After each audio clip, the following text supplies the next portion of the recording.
significant anniversaries are solemnly commemorated. Japan's attack on the U.S. naval base at Pearl Harbor, for example. Others are ignored, and we can often learn valuable lessons from them about what is likely to lie ahead.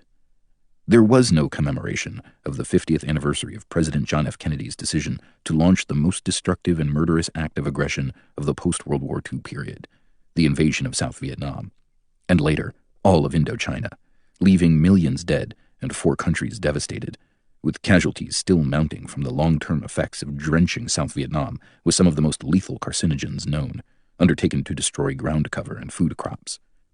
The prime target was South Vietnam.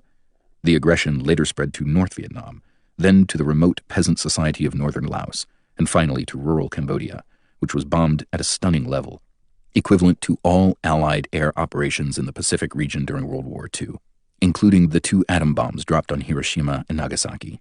In this case, National Security Advisor Henry Kissinger's orders were being carried out: anything that flies on anything that moves. An open call for genocide that is rare in the historical record.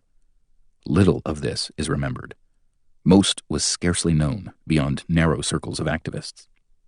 When the invasion was launched 50 years ago, concern was so slight that there were few efforts at justification, hardly more than the president's impassioned plea that we are opposed around the world by a monolithic and ruthless conspiracy that relies primarily on covert means for expanding its sphere of influence.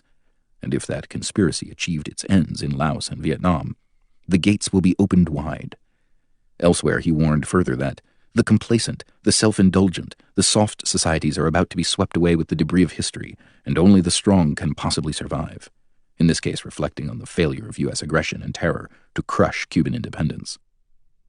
By the time protest began to mount, 6 years later, the respected Vietnam specialist and military historian Bernard Fall, no dove, forecast that Vietnam as a cultural and historic entity is threatened with extinction, as the countryside literally dies under the blows of the largest military machine ever unleashed on an area of this size. He was again referring to South Vietnam. When the war ended, 8 horrendous years later, mainstream opinion was divided between those who described the war as a noble cause that could have been won with more dedication, and, at the opposite extreme, the critics, for whom it was a mistake that proved too costly. By 1977, President Carter aroused little notice when he explained that we owe Vietnam no debt because the destruction was mutual.